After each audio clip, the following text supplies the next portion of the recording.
Welcome to the Love Your Story podcast, where we share stories so we can learn and grow with each other, and where we talk about story tools or life hacks for living your best life story on purpose. Today, I'm talking with Laurann Turner, author of Every Single Day. Laurann was raised on a small farm in northern Utah. She has an MBA and worked in the healthcare industry for 12 years in various positions, including her latest job as Vice President of Operations. While working and building her exterior successes, she realized that on the inside, she wasn't happy. I think we've all been at a place where we can relate to that. Having a desire to have inner peace and happiness, she walked away from her esteemed career and six-figure income and then decided to start listening to her higher power and embark on a 16-month journey to reconnect with her inner self and to become who she was truly meant to be. She sold her beloved house in order to disconnect with old ties, and in her book, Every Single Day, she describes the steps, processes, and experiences that she used to find happiness every single day and to find that purpose, to find her way along that path. Many claim she's a beacon of joy and inspiration, and I totally second that. She absolutely is. She's a courageous individual and an avid navigator of life's trials. She loves encouraging, mentoring, and supporting those who want to work on becoming their best, most authentic selves. And that's why she's written this book. She works as a professional realtor now. She's a master cookie decorator, which I can totally vouch for on both counts. She's an author and an occasional clothing model. But today she's going to share her story and shine a light on her path of transformation so that hopefully it will shine a light on our own path of transformation. Stories are our lives in language. Welcome to the Love Your Story podcast. I'm Lori Lee, and I'm excited for our future together of telling stories, evaluating our own stories, and lifting ourselves and others to greater places because of our control over our stories. This podcast is about empowerment and giving you, the listener, ideas to work with in making your stories work for you. Story power serves you best when you know how to use it. So Laurann, welcome to the Love Your Story podcast. Hi, Lori. I am so excited to chat with you today. I'm so excited to chat with you. You are most welcome. You are a lovely delight. I think you shall entertain the listeners aptly. Well, you're entertaining. And honestly, I am honored to be on your podcast. So really, thank you for inviting me. Just so all of you know, when Laurann and I are together, we are both very entertaining. It's going to be a great show. We are fun. We're very fun. I'm trying to be very professional right now. I'm totally ruining it for you. I'm trying to hold it together and you're making me want to be crazy. Okay, so let's get into your story. Who were you before your transformational journey started? Like, what were your biggest worries and your values and what made you happy? Can you take us to that character?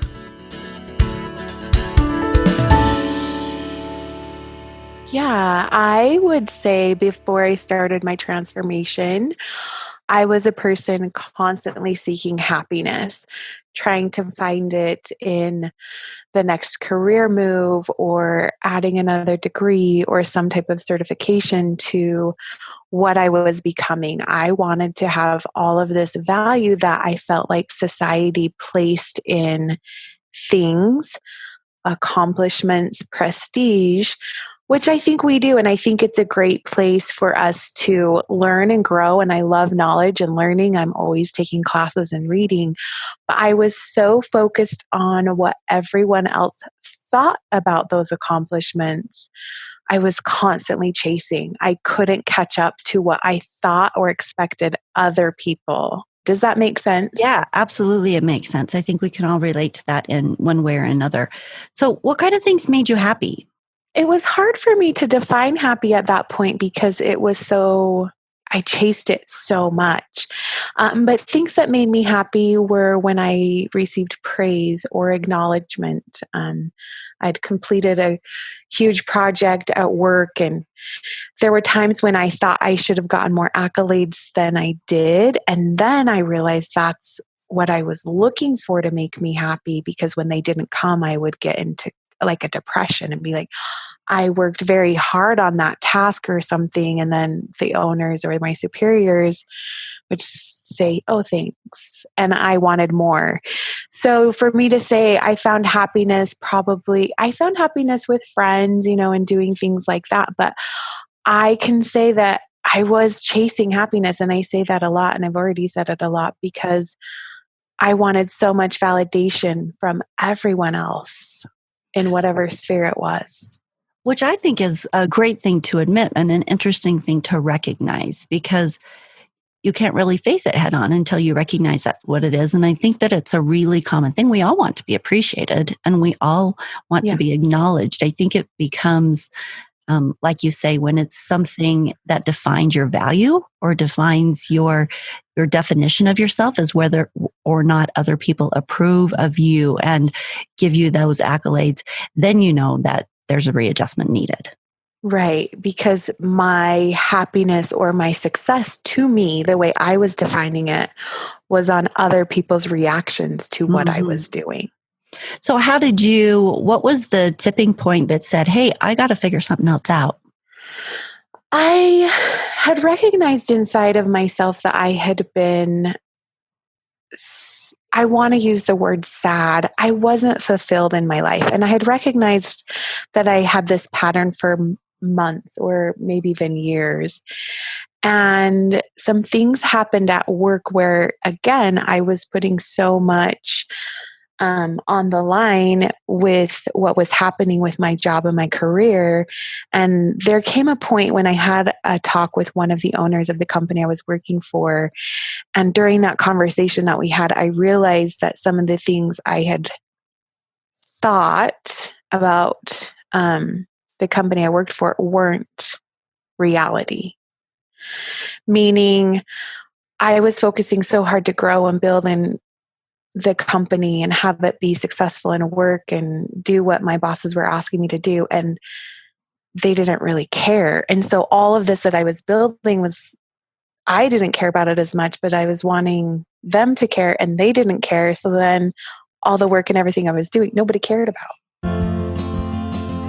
Does that make any sense? And so for that, I was like, at that point, I thought to myself, why am I working so hard at work in this position? For what? For what? You were making good money, right? I made good money. And what did that? Sure, money's the currency of the world. We need it because I want to wear clothes. I want to eat candy.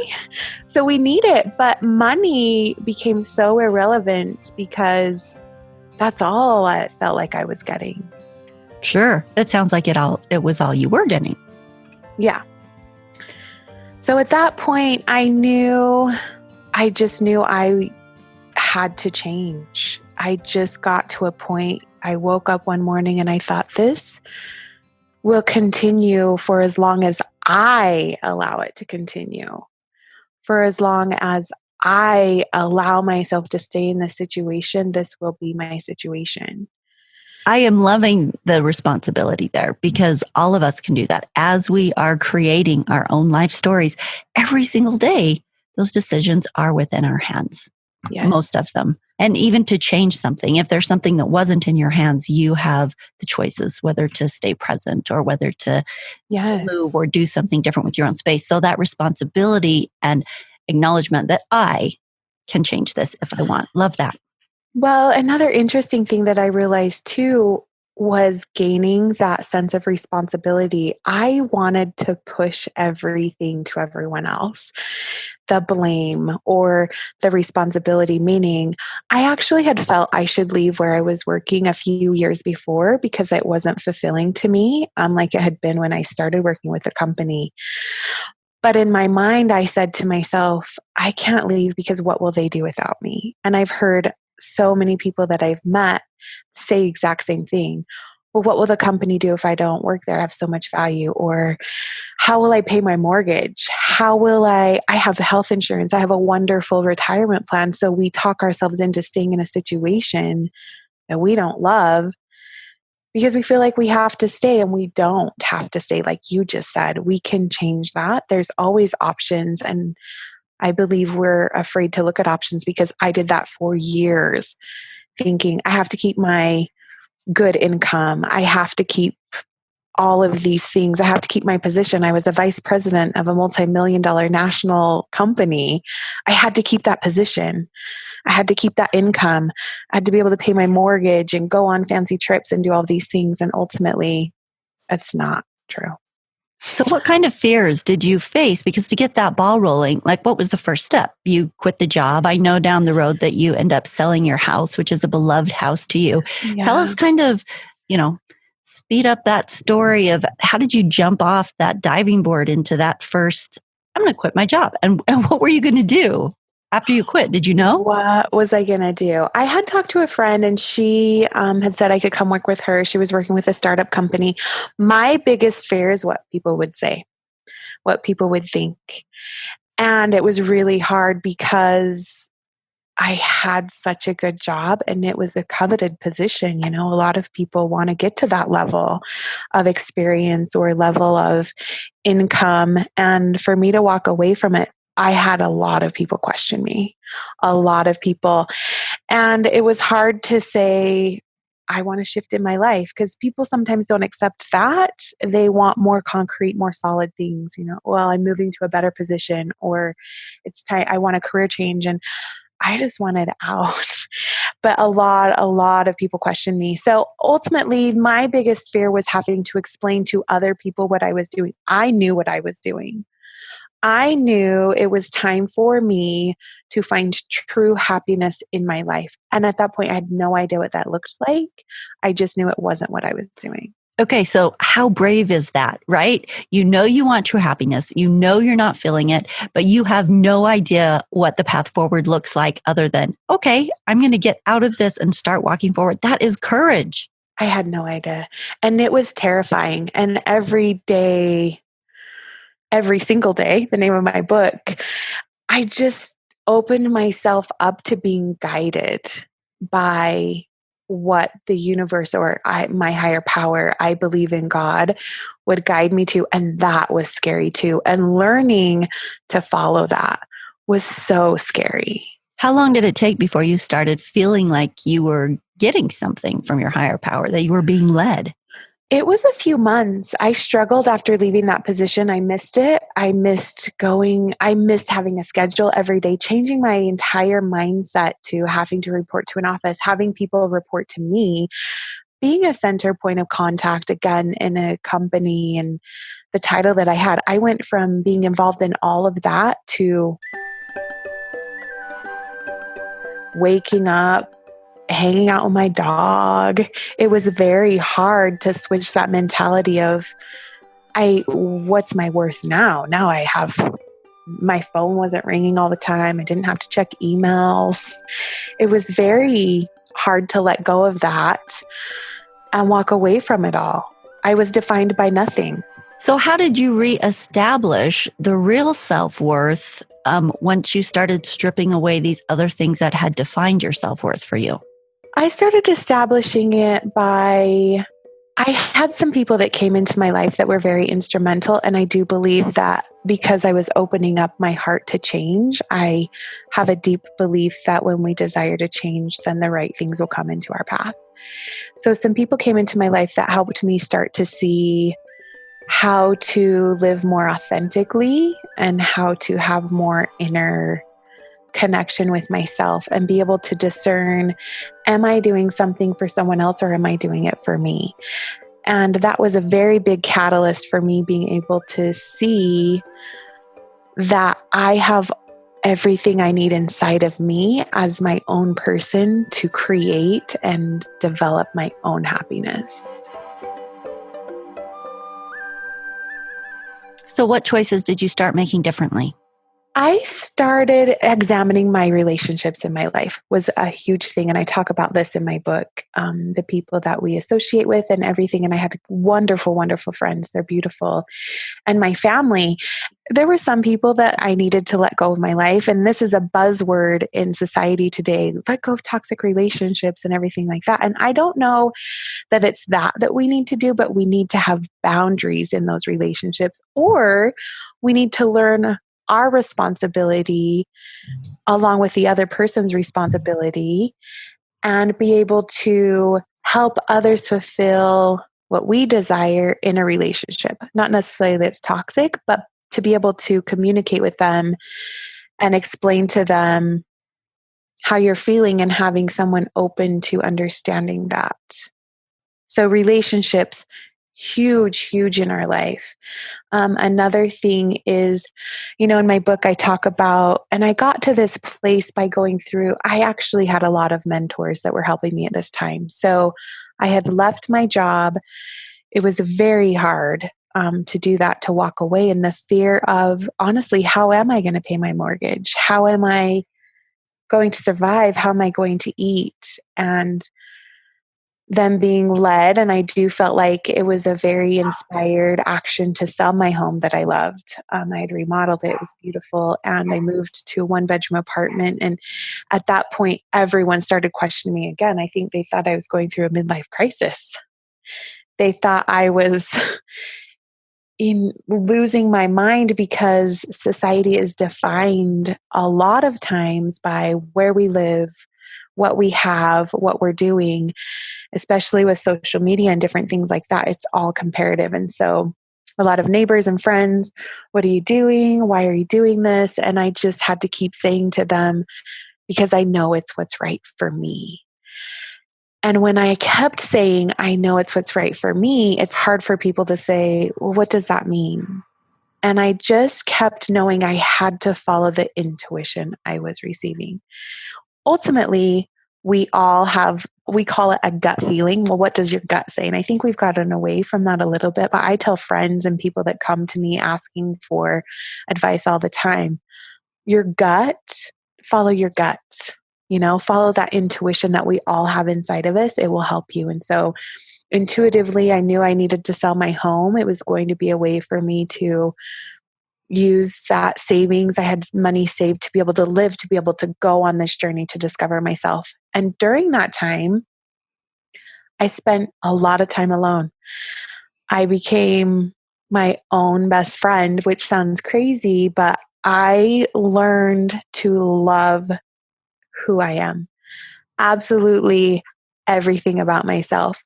And it's not me being conceited or ego.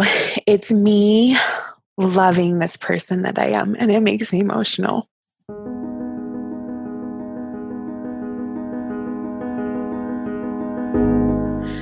To know that I love myself no matter who she is. I love the trials she's been through. I love how hard she works to love others and be authentic. And I worked really hard, meaning I'm just talking and talking. But knowing that when I had invitations to go out or something, I would turn them down so I could spend time either meditating or journaling or going for walks or really becoming in tune with my mental thoughts. I read a lot of books on intuition and the power of intentions. And one thing I do, because I speak to groups now about writing your story and finding true happiness, is the power of our thoughts are the most powerful thing we have. We talk about the speed of light, and Dr. Wayne Dwyer talks about this. The speed of light and the speed of sound scientifically are the very fastest things. But ultimately, the speed of thought is faster than that. And when you take your thoughts and you transform them from negative thoughts or pessimistic thoughts to positive thoughts, how quickly that changes your life.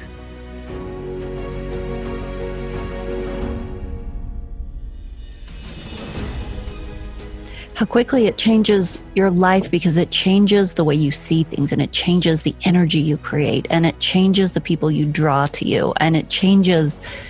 I mean, once that perception shifts and you're coming from a place of gratitude and positivity, it changes like every part, because the different people come into your life. But most of all, I think it just changes your perception. It's like putting on a completely different set of glasses, and that changes the whole layout. Absolutely. It absolutely does. And I shout this from the rooftops as much as I can. And actually today I was leaving the real estate office I work in, and my coworker said to me, "Where are you going? You're like off." And I'm like, "I'm so busy." And I actually said this. I said, "My life sucks."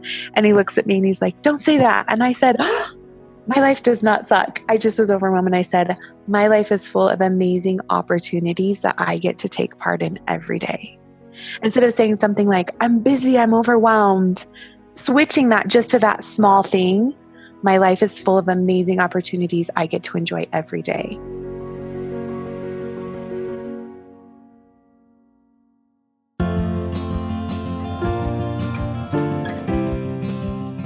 There's this exercise that we do, and you sit across from another person. So this is something that you do in pairs, but you think about all of the things that need to be done that day. And then you take turns sharing it with each other. I have to go to work. I have to do the laundry. I have to walk the dog. I have to make dinner. I need to go grocery shopping. And you go through that list, and then you redo that list and you say, "I get to," instead of "I have to." So I get to go to work, right? And you go through the whole list, and it shifts. Like, I get to walk my dog. I get to go grocery shopping. I get to pay my utility bill. And then you take it one step further. And instead of "I have to" or "I get to," you say, "I am blessed to." Yes. And it's fascinating how just changing the word, it keeps amping it up. Like, you go to the next level, but then you go to a level even higher than that. I am blessed to walk my dog. That's beautiful. And it is beautiful. And it's absolutely true, because, at first when I'm sitting there and I have to walk my dog again, I'm like, "Oh, I've got to do that before I go to work. It's something else."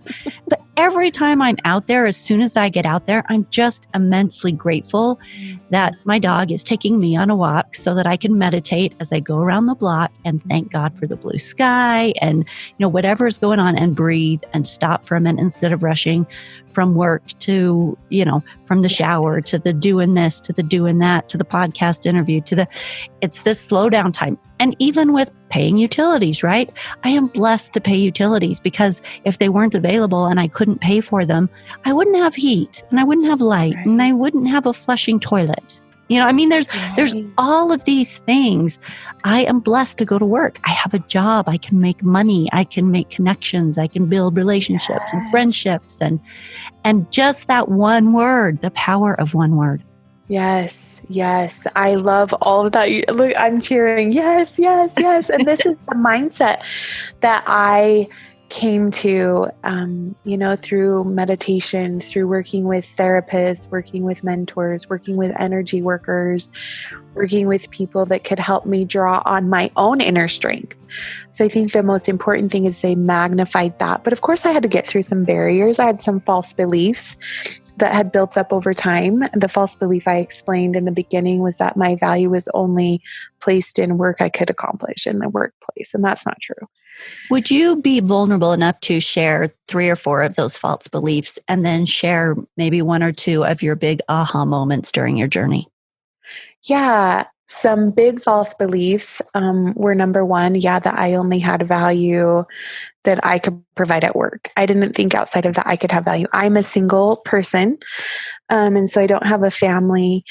And the society I live in, the culture, family is very big. And so I felt like a failure that way. And so for me, it was that I only provide value through the work that I do. And that's a false belief.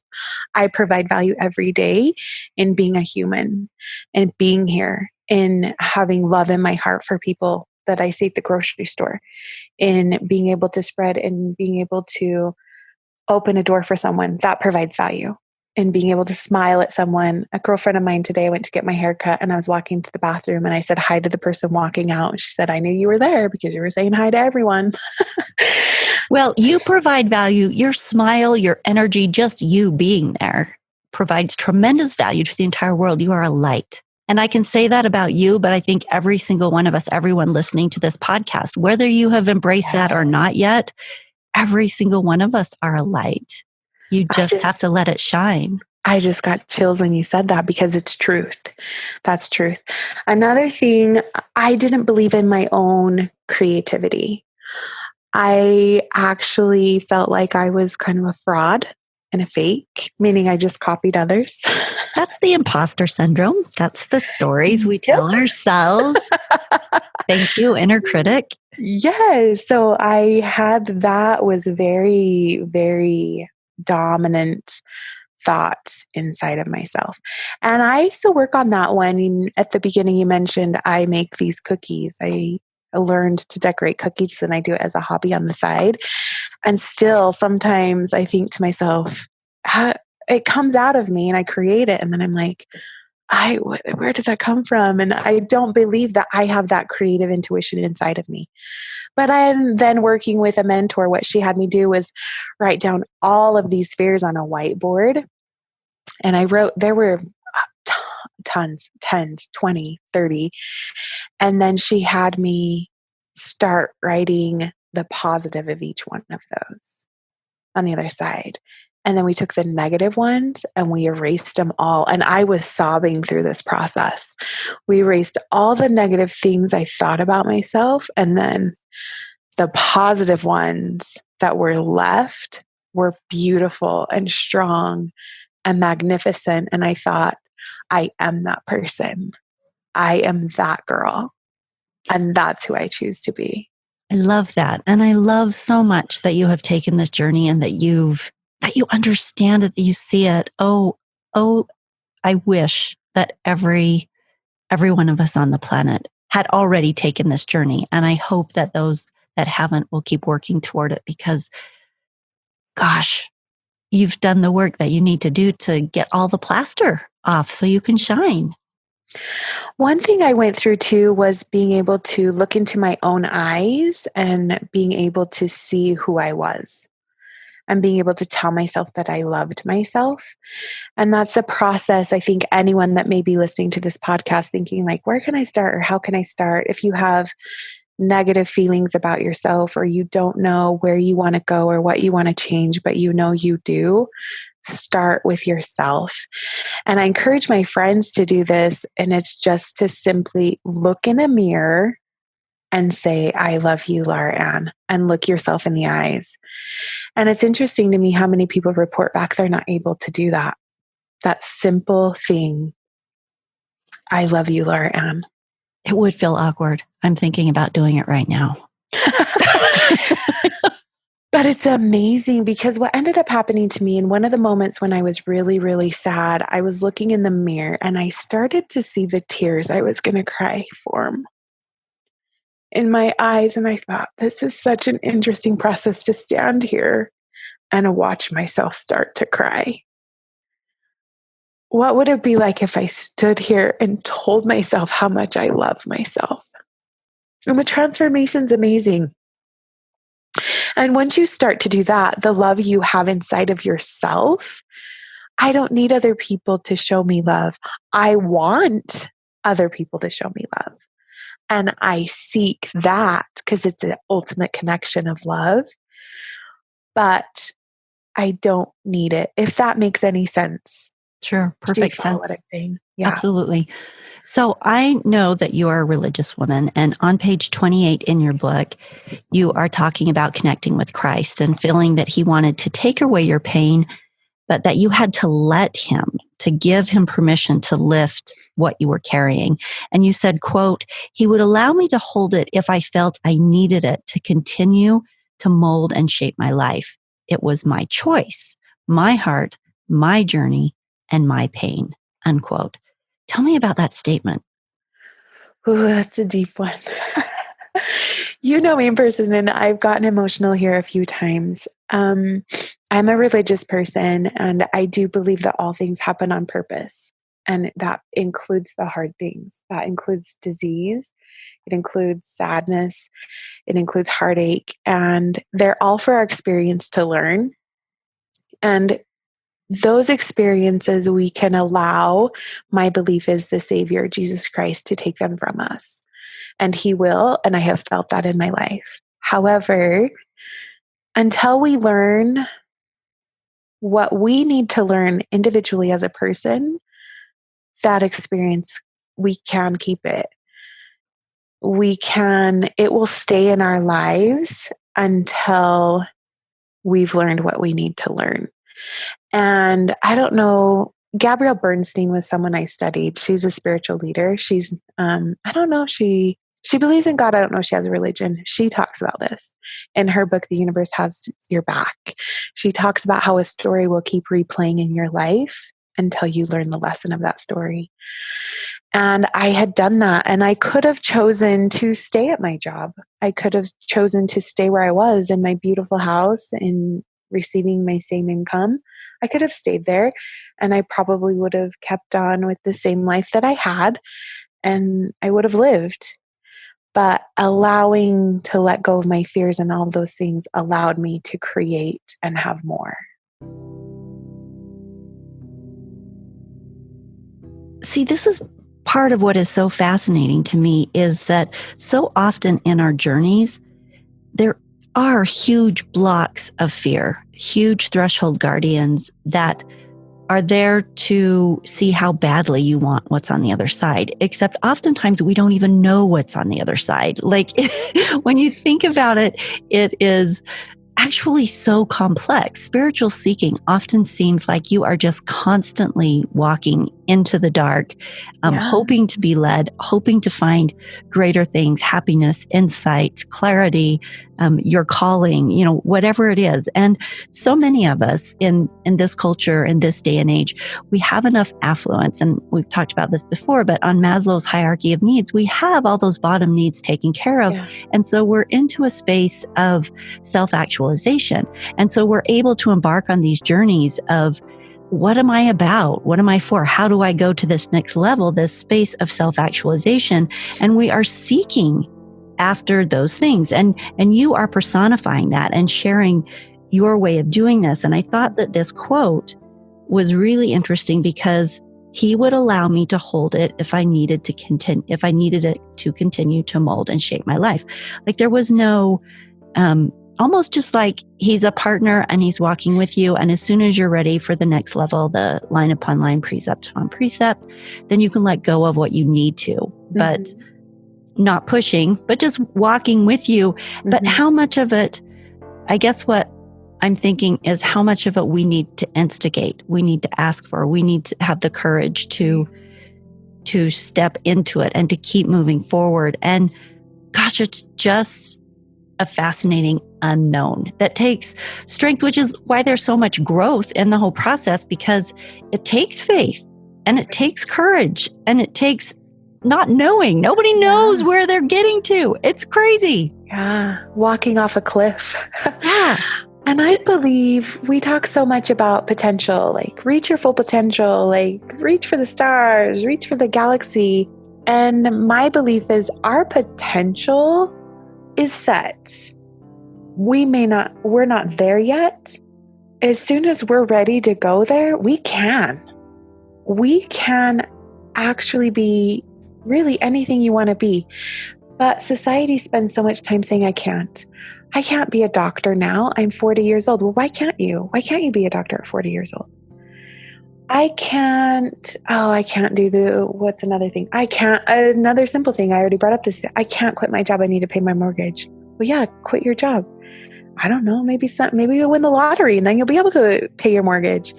We limit ourselves so much. And that's what that quote means is, I can hold on to it for as long as I want to.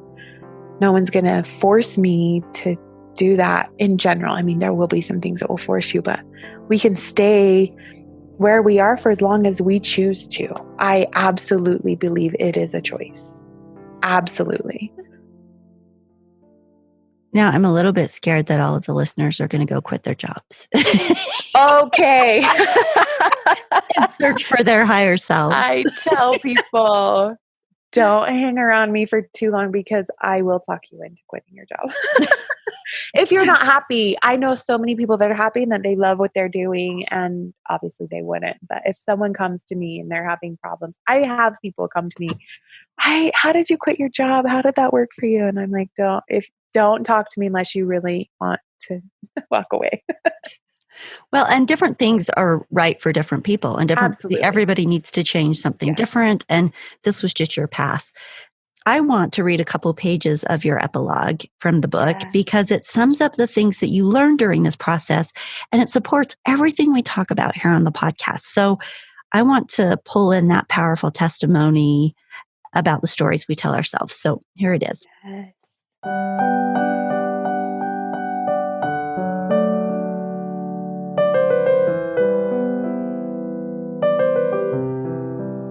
I left a job I loved, a job I was really good at. I let go of a home that I had created a beautiful life in.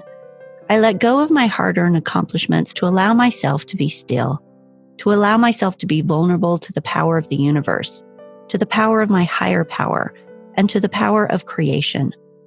Holding on to what people think your life should look like, or what you think your life should look like, is a crippling epidemic of our society. Being married by a certain age, or having a specific number of children, the most fancy car, or cleanest house does not matter. What people judge about your life doesn't matter. I promise you right now, they do not matter. I like fancy cars and nice clothes and a clean house, but they're not the definition of who I am. My relationship status does not define me. The place I live does not increase or decrease my value. It doesn't matter where the clothes I wear come from. The absolute truth and belief that matters in life is you. There is not a scale of better if you are married, single, or divorced. Where you were born, where you live now, or where you grew up is not as significant as it may seem. The relationship you have with yourself is the absolute most important relationship you will ever have. The thoughts you allow in your mind about who you are and how you look are the most empowering or the most debilitating. You choose which set of thoughts you allow to control you. Any negative self-talk will deplete your spirit and the amount of joy you have in your life. I love those words because it's so much in line with what I talk about the stories we tell ourselves and whether they will empower or stop us. So on with your book. It says, you need to be you. You need to be your highest, noblest, best self and no one else. The most authentic, real version of you. You are willing to outshine, outlast, and overcome any demon, trial, or obstacle you will face. No one on this planet or in any part of the universe can be you. You are absolutely the only one. Do it, be it, live your life well and without apology, every second of every minute of every hour of every single day of your life. Yay. Thank you, Laurann. In parting, do you have any closing thoughts about this or things you would like the listeners to know?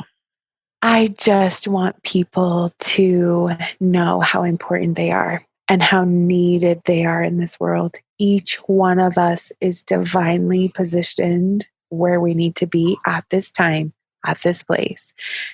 And you're needed. We're all needed here. And we all have value and we all have purpose. And so I just want to say to all of the listeners, you are loved and you are needed in this world. Thank you. I have an insight, which I can't remember if I've shared it on the podcast yet, but it was something along my path that I learned the other day. So I'll see if I can explain it. But I was at a retreat the other week, last month. and sometime. And the takeaway, and I'd never had this takeaway before, which is amazing considering, all the workshops I go to and all of the thought process that are constantly involved in this whole process of self-evaluation and ongoing learning, was there are certain things that I have always thought or told myself that are weaknesses, right? I've gotten enough bad response from people in the world that, will take my pushiness or my tactlessness, that strength that comes out of me, that it really has been difficult for some people. Not everybody, just, there are people along my 40-year path that I get negative feedback. So in my own mind, I have created this space of that's something negative about me. Well, my friends who don't have that quality, I have a number of them who love and worship that about me. I wish I could be as confident and as forward and, undaunted as you are. I wish. So they see it as this great big strength, right? But I have it imprinted in my mind that it's not. Well, at this workshop, there was this insight of every single one of us are exactly who we need to be to do exactly what we need to do. Yes. And that means the whole bundle. All of the things that you might see as weaknesses or that you have titled as weaknesses and strengths, whatever it is, those are all part of who you need to be, not necessarily, I got to get rid of that and I got to get rid of that. You're in the right place right now for doing what you need to do. And you are the type of person that you need to be to do what God needs you to do or what you need to do, what you need to do to fulfill just your mission, your life, your destiny. And that was fascinating to me because when I look at some of those strong points of my personality and see them as weaknesses, then it's like, I've got to soften up. I've got to do this. When I look at it though and shift it to, I have to be this tough person to do whatever it is I'm going to do. And I don't know all the things I'm going to do, but I need to be confident and I need to be forward pushing and I need to be exactly who I am to do what I need to do. And that's okay. And if there's people who that doesn't work with, and there always will be people, we're not for everybody, everybody's not for everybody. Yeah. Everybody's got their own tribe. That's okay. That's okay. But I get to accept myself fully, all of the things, and change that perception of this is a weakness to this is actually who I need to be to accomplish what I need to do. And that makes it pretty awesome. It makes it very awesome. I can love that. I don't need to feel like I'm broken. Yes. And as you're sitting here saying this, I'm thinking the same things because I know we all have felt that. I know the majority of the population of the world has felt that. Somebody made this comment about me being bold, or someone made this comment about me being, and then we do internalize that as a weakness, and it's not necessarily a weakness. And I think that's when we need to become in tune. And what I've learned to do, what's the source of this? Is this the source inside of me that's good? Or is this a source of maybe bad or evil that's trying to get me to doubt myself? Because we are all warriors and we're here and we have missions. And like you said earlier in the podcast, we all have light. Whether we choose to shine that light or not, we all have light. And I just sometimes think about what the world would be like if we were a little bit more accepting of people choosing to shine their light in the way they want to shine it. And for us to actually be good to people, for us to love and for us to nurture and for us to love ourselves and not. How much better would the world be,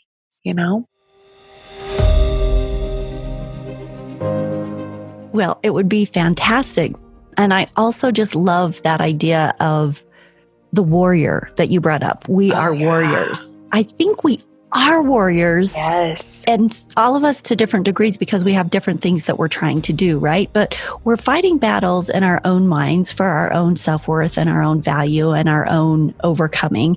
And so most of the battle really is in our own heads. Those stories that we're telling ourselves. That's why it's so important to talk about it and to have these discussions, because our power is coming from, like we mentioned earlier, whether we're telling ourselves and allowing those positive stories, and are they coming from a place of building and love and goodness and support of myself as well as other people, or are they creating darkness and fear and self-doubt, right? So this is higher level stuff where you are actively aware of this and constantly monitoring and sifting out, right? I mean, this is the work, and this is the work of warriors. And it's so I really like the warrior word because it struck a chord with me specifically about what I was sharing. I feel like my strength and I don't know what else to call it besides strength. I'm not sure what the adjectives are, but that aggressiveness, that it's very warrior-like. It is. Yeah. I would say determined, and also, what is the word? Now I'm losing the adjective. But you know what you're trying to accomplish. You are a person who has purpose and you're working on that. And sometimes people see that as geez, look at this independent woman. And sometimes women are meant to be more soft and, docile, and to not be that way. But you are a warrior. You are bringing light to the world through this podcast. It's called Love Your Story because you want to elevate the level of consciousness in society to a place of love. And in my book, in the very end of it, one of the last chapters, I talk about how I found my power source in my life is my own light. And when I talk about looking into your own eyes, when you look into your own eyes and you try to see the light that's in there, it will fill your whole soul. And that becomes your power. That's actually the subtitle of your book. Your own light is your power. Yeah. Love that. Yeah. Well, and there are so many ways that we are warriors. So within our own minds, but also with our purposes, that idea of warrior is important, but it's also important to accept that you are the warrior you need to be, whatever that is. And embracing all those parts of you just as they are is allowing you, I don't know, at least for me, it allowed me to shift things from looking at some of these qualities in a negative light, instead seeing them as this is actually who I get to be to do what I need to do. And that's really important, that I am that way, not something I need to change. Right.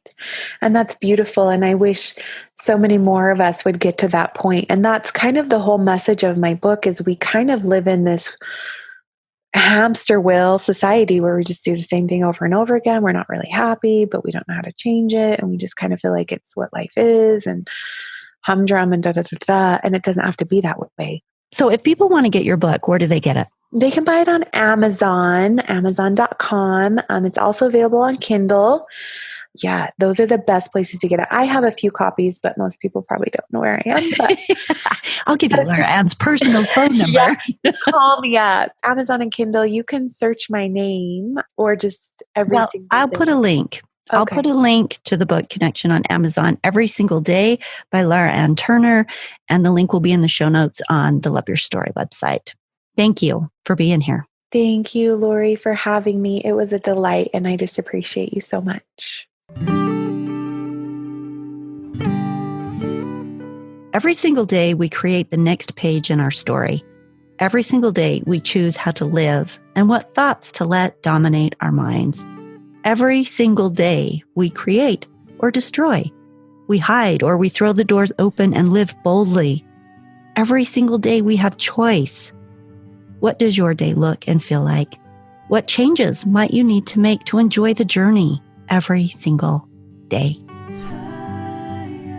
Thanks for tuning in today to the Love Your Story podcast. Don't forget, you can go to the website, www.loveyourstorypodcast.com, to get access to all the past episodes, to buy t-shirts, to sign up for the 21 Life Connection Challenges, or to start the 5 steps to reframing a past story course if you have a past story that's holding you back. I hope that you will use all the tools and share the podcast with people you think would find value in it. Thank you, and we will see you next week.